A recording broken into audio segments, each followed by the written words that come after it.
শুভৰাত্ৰি। আৰু এয়া ৰাতিৰ যোগাৰ কৰি আছোঁ আমি। আৰু এইফালে কেৰাহী বহাই তেল দি দিলোঁ। ইয়াতে পনীৰ ভাজিম এপিচকৈ অলপ কমকৈ দি কিনে পনীৰটো ভাজি ল'ম। অলপ ডাঙৰ কৰি দিছোঁ পনীৰটো, ইয়াতে ভাজি ল'ম। আৰু এবাৰত ভজা নহয় কাৰণ 1 পোৱা পনীৰ আনিছিলোঁ ন, আৰু সেইকাৰণে দুবাৰ ভাজিম। এয়া একবাৰ ভাজিলোঁ আৰু অকণমান আছে সেইখিনি আৰু অলপ পিছত ভাজিম।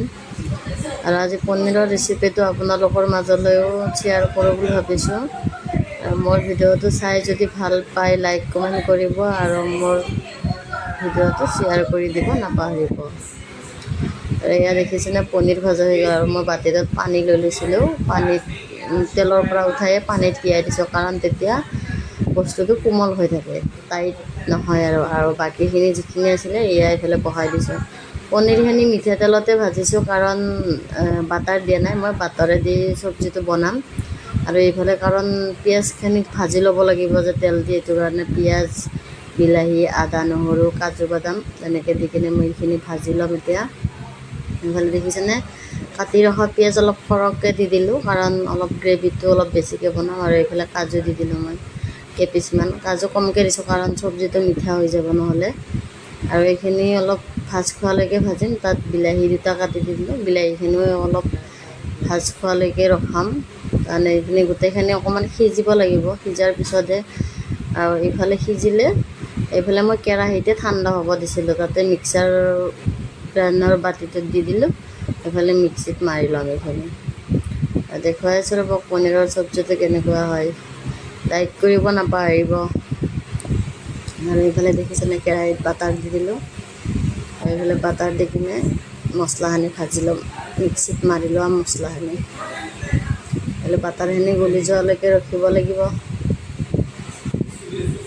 এইফালে দেখিছেনে বাটাৰখিনি গলি গৈ গ'ল। আৰু এইফালে জিৰা, পাঁচফোৰণ, তেজপাত, শুকান জলকীয়া এইফালে অকণমান তেলত দি দিলোঁ। আৰু এইফালে পিচি ৰখা মছলাখিনি মিক্সাৰ জাৰৰ পৰা ডাইৰেক্ট কেৰাহীত দি দিলোঁ। আৰু ইয়াতে আৰু বেলেগ ধৰণৰ মছলা দিবলগীয়া নহয়, জিৰা আৰু ধনিয়াৰ গুড়ি আৰু জলকীয়াৰ গুড়িৰ বাহিৰে জোখমতে নিমখ বা ৰং গুড়া দি দিলে হ'ল। এয়া দেখিছেনে। আৰু এই গ্ৰেভিখিনি মানে যিখিনি মছলাৰ লগত পানী আছিলে ন, এই পানীখিনি শুকোৱালৈকে ভাজিব লাগিব। আৰু অলপ কালাৰটো চেঞ্জ হ'ব লাগিব, তেতিয়ালৈকে ভাজি থাকিব লাগিব। আৰু এয়া দেখিছেনে মই ভাজি আছোঁ তেতিয়ালৈকে। আৰু মই ইয়াতে অলপ এড কৰিম, এটা আলু আৰু কেইটামান মটৰ চিটি মাৰিছিলোঁ প্ৰেছাৰ কুকাৰত, আৰু সেইখিনিও ইয়াতে দি দিম কাৰণ মটৰ দিব খোজা নাছিলোঁ। তাৰপিছতে মছলা দিয়ে বনাম ধৰিছোঁ। এইখিনি দেখিছেনে অকণমান, বেছি নহয় বাৰু। এইখিনি দি দিলোঁ, এটা আলু আৰু কেইটামান মটৰ সিজাই ৰাখিছিলোঁ, আৰু পনীৰখিনি দি দিলোঁ ইয়াতে মই। আৰু সেইফালে আমাৰ বগী কেৰাহীজনীত মাছৰ চব্জি বনাই থৈছিলোঁ কাৰণ মই মাছ নাখাওঁ, মোৰ অলপ অসুস্থ হৈ আছে। সেইটো কাৰণে মই মাছ বা মাংস এনে একো খোৱা নাই। সেইটো কাৰণে মই পনীৰ আনিছিলোঁ।